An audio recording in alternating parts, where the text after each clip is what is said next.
Welcome to Describe World. You might not have heard the name Shu before, but their story is one of incredible significance, one that could potentially reshape how we understand ancient history, particularly in relation to the worship of Yahweh, the God of Israel. What if I told you that there existed a people predating the formation of Israel who worshipped the Almighty God even before Abraham? Yes, the Shu were an ancient and mysterious Semitic people who revered the same God that would later be known as the God of Israel. In this video, we're going to unravel the mysteries behind this nearly forgotten civilization and explore how their story could completely alter our understanding of the origins of monotheistic worship, especially the worship of Yahweh. But before we dive into the fascinating history of the Shu, don't forget to like, comment, and subscribe to the channel. You won't want to miss a single detail of this astonishing revelation. At first glance, the idea of people worshiping the Almighty God before Israel might seem peculiar, even unsettling. After all, the common narrative is that the worship of Yahweh, the God of Abraham, Isaac, and Jacob, is tied exclusively to the history of Israel. However, the Bible itself offers clues that suggest otherwise. There are indications that certain Semitic groups, even before the formation of Israel, worshiped the same God. Some of these groups had direct connections to Abraham himself, and their reverence for the Almighty God hints at a more widespread worship of Yahweh in the ancient world. One pivotal figure who is often overlooked in this context is Jethro, also known as Royal. He is described in the Bible as a priest of the Most High God, playing a significant yet understated role in the Old Testament, particularly in the story of Moses. Jethro's influence, although quiet, is fundamental, especially in the Pentateuch, and more specifically in the book of Exodus. Understanding Jethro's story provides vital insight into the biblical narrative and sheds light on profound aspects of the worship of Yahweh before Israel existed as a nation. When Moses fled from Egypt, he sought refuge in the land of Midian, where he encountered Jethro, a priest of Semitic origin. Jethro descended from both the Kenites and the Midianites, two groups who revered the same God as Abraham. Moses spent 40 years in Midian, learning from Jethro and deepening his understanding of the traditions of the Semitic peoples, including those of his own ancestors. Moses eventually married Zipporah, Jethro's daughter, and through this marriage his connection to his Semitic roots grew even stronger. This story reveals that there were indeed Semitic peoples, like the Kenites and Midianites, who worshipped the Almighty God before Israel was even established. Now let's delve into the enigmatic Shu, one of the lesser-known Semitic peoples who, like the Kenites and Midianites, worshipped the God of Abraham long before the emergence of Israel as a nation. The Shu were Semitic-speaking pastoral nomads who lived during the Late Bronze Age and into the Early Iron Age, a period coinciding with Egypt's Third Intermediate Period. They were a group of tent-dwelling tribes, governed by clan leaders, who inhabited regions from the Jezreel Valley to Ashkelon, extending across Transjordan, the Sinai, and even into parts of modern-day Saudi Arabia. The Egyptians, who often harbored a deep mistrust of nomadic peoples, referred to the Shu with disdain, sometimes viewing them as bandits or outlaws. The etymology of the name Shu is believed to stem from the Egyptian term shasu, which means those who move on foot. Some scholars also suggest that the name could be connected to the Semitic root sas, which means to plunder or to steal.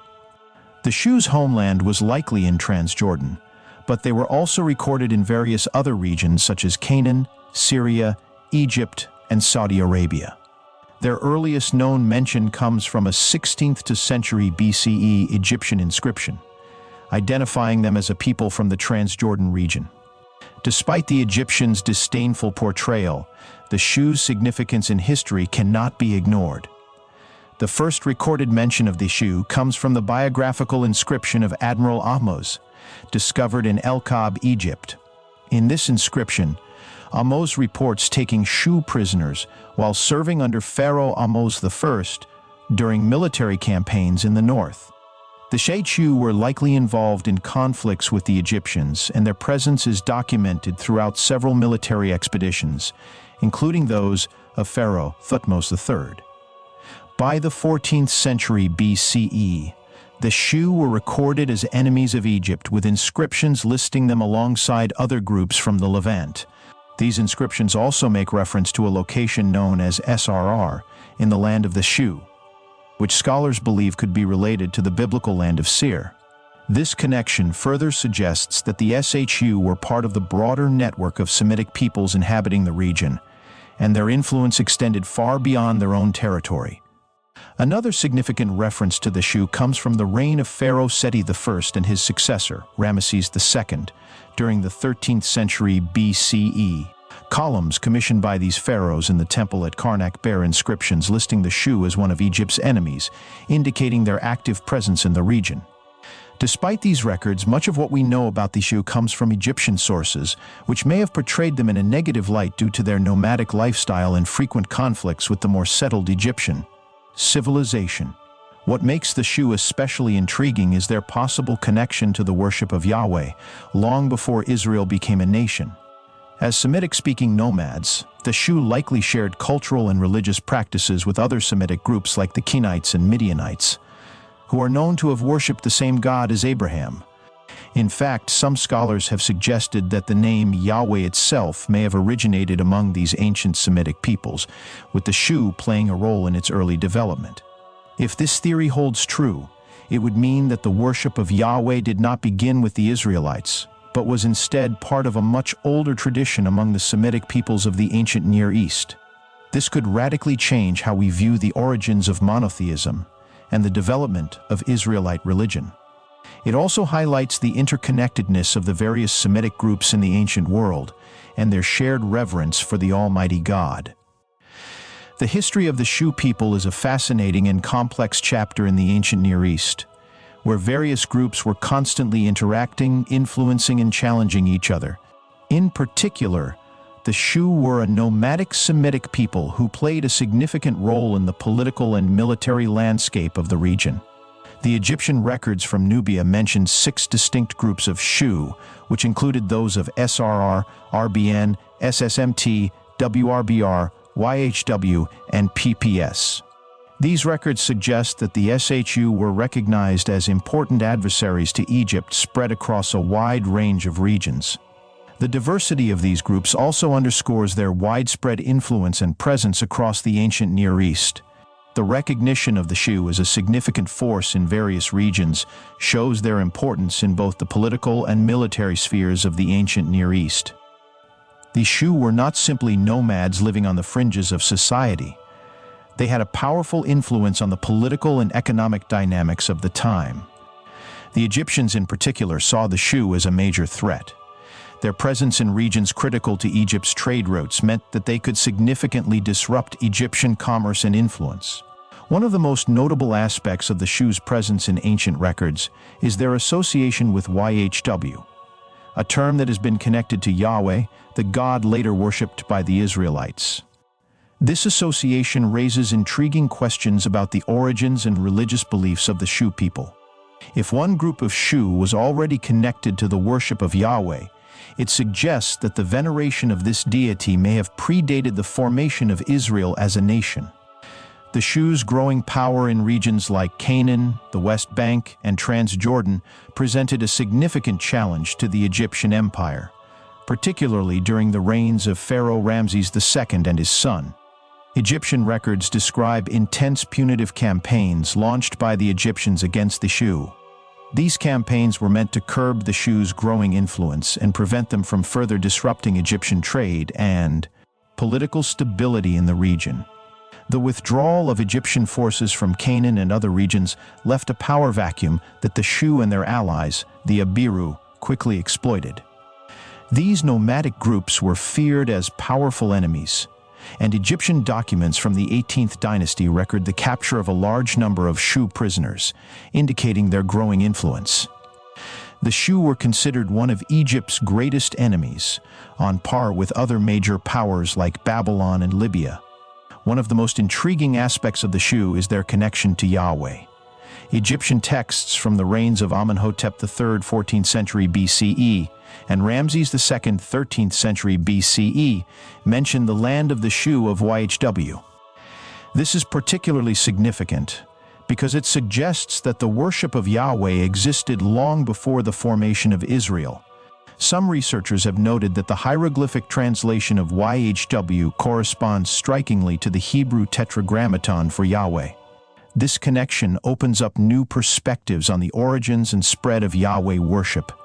It suggests that long before Yahweh became the central deity of the Israelites, groups like the Midianites and Kenites, among whom the Shu were possibly counted, were already worshiping this god.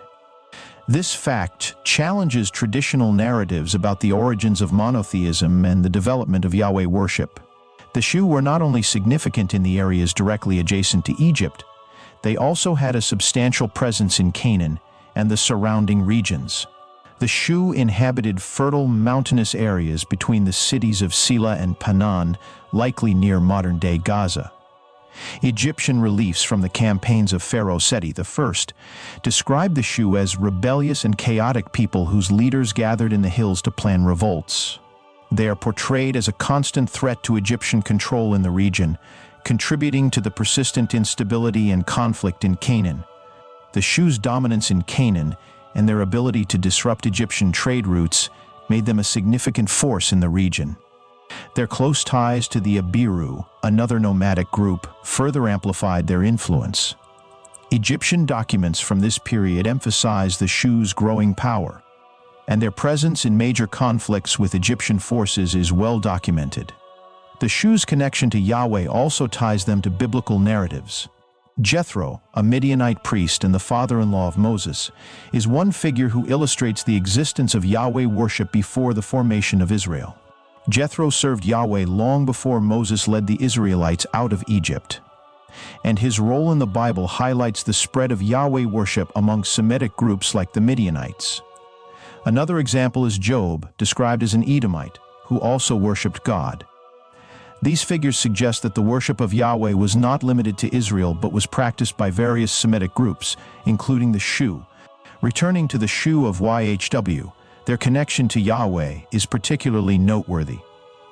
Egyptian records mention that these groups were already worshiping Yahweh centuries before the worship of this god became central to Israelite religion. This fact suggests that Yahweh's veneration may have been a broader phenomenon in the ancient Near East than previously thought. The Shu's legacy is a testament to their significant role in shaping the political, military, and religious landscape of the ancient Near East. While their nomadic lifestyle may have kept them on the periphery of the more centralized states like Egypt, their influence was nonetheless profound. Their ability to challenge major empires like Egypt, their involvement in trade, and their worship of Yahweh make them a unique and important group in ancient history. The possibility that the Israelites shared a common origin with the Shu is an idea worth exploring. Some experts believe that the Israelites, along with other groups like the Midianites, may have originally been part of the broader Semitic nomadic confederations, which included the Shu. From the Egyptian perspective, these Semitic peoples were often grouped together under terms like Hyksos or Hyksos, which further complicates our understanding of their distinct identities. The Shu people remain an enigmatic and fascinating group in ancient history. Their military, political, and religious influence extended across vast regions of the ancient Near East, challenging powerful empires like Egypt. Their association with the worship of Yahweh adds an important dimension to our understanding of the development of monotheism and the spread of religious traditions before the formation of Israel. Through the stories of figures like Jethro and Job, we see that the worship of Yahweh was not confined to a single people, but was part of a larger religious tradition that included groups like the Shu. As we continue to uncover more about this ancient people, their legacy in shaping the ancient Near East becomes even more significant. If you found this video fascinating, please remember to like, comment, and subscribe to the channel.